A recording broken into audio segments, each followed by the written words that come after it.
I'm not typing on my. Oh, no, yeah. Okay, let's load this first. Hi guys, my name is Shen, and today we're gonna talk about the third and final movie. Well, not exactly the final movie, but exactly the final movie of the recent Chronicles of Narnia in the movies, which is worldwide, I guess, called Loaded. The Voyage of the Dawn Treader. Yes, really, it's called the Dawn Treader. Now, what is the Dawn Treader? It's just the name of this dumb ship. Now, let's get started. Now, in this episode, there are two main characters, which are from the other two movies, are missing, and they are called Susan and Peter. They are the Queen and High King of Narnia, and only Lucy and Edmund were in this episode. Only Lucy and Edmund, yes. And then I found out that Lucy and Edmund were the only characters in the story, I kind of saw some Susan and Peter too. Now, why isn't Susan and Peter in Narnia? Well, it's because Susan and Peter were in the United States of America for studying, and their father had volunteered to join in the army for there. And, well, Lucy and Edmund decided to stay back in England, and Edmund tried to get into the English army with a new username, Ashabum, I believe. It's kind of similar. It starts with an A, and then he said that it's supposed to have an A in the middle, which then humiliated everyone when Lucy said that his name was Edmund. Edmund got humiliated because he said that he should be in the Navy because he fought wars and battles. Lucy remarked, "Not in this world." That was true. And then later they were stuck, I mean really, in their cousin Eustace's house. And I have to say, Eustace is very stuck up. He even tried to get them into punishment while they did nothing. And then when he saw that a painting was overflowing water, which it should never have, he tried to get it out and break it up into pieces. But then they accidentally got sucked into it. And then Prince Caspian saved them. Eustace said, "Where am I?" And then he fainted when a Minotaur said, "You are in the Dawn Treader, the best ship in Narnia." And then he fainted. The Minotaur said, "Oh, is it something that I said?" And then later Prince Caspian and Lucy, Edmund, and Eustace were captured and sold as slaves. Lucy was sold and then captured back. Eustace was about to be sold, but then the little red guy,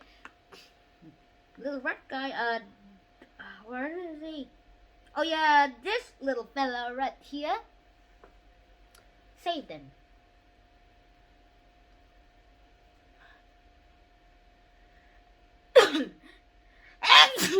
Sorry. And yes, later when I discovered that the White Witch wasn't dead yet, really dead, not dead yet, not yet dead, the Lucy, Emily, and Prince Caspian and the rest of the crew on the Dawn Treader explored islands, and they found 6, all 7 of the swords of Caspian's Telmarine's golden age. They only got 1 sword left. There are 7 swords that was forged. The 7 swords that looked like the same one that were forged in the same golden age. And all 7 of them combined together will become powerful. When they finally found the 7th sword with a lord that is mad, he threw a sword to a friend, and he said, "Let's get out of here, no need for swords." And well, they stopped him, and they had a lot of troubles for the sword to come. And then the stuck-up cousin, who became nicer later when he came back to Narnia, called Eustace. He kind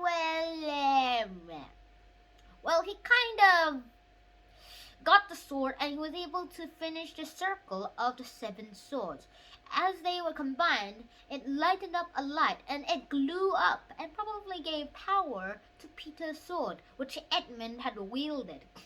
He had the vision of the White Witch and green mist in his mind, but actually that guy was the sea serpent that had come out. And then later, when the sea serpent was killed by Edmund himself with Peter's sword, well, this happened.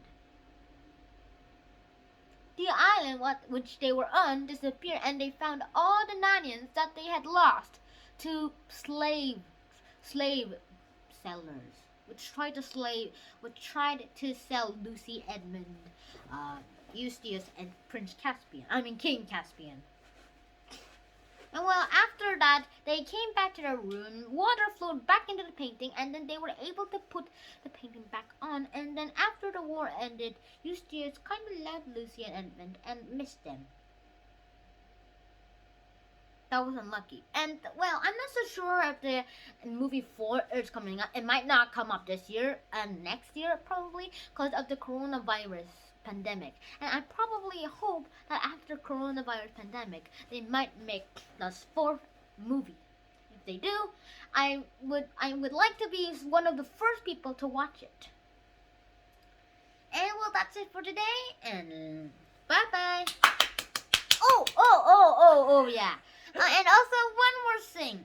I watched all of the Harry Potter movies by J.K. Rowling, and I always wanted to watch the Chronicles of Narnia movies and read the books, because, well, J.K. Rowling wrote Harry Potter because of the Chronicles of Narnia.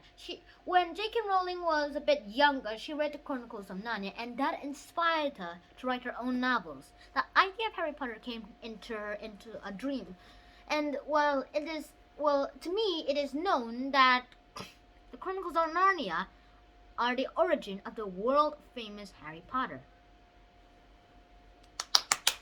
Thank you.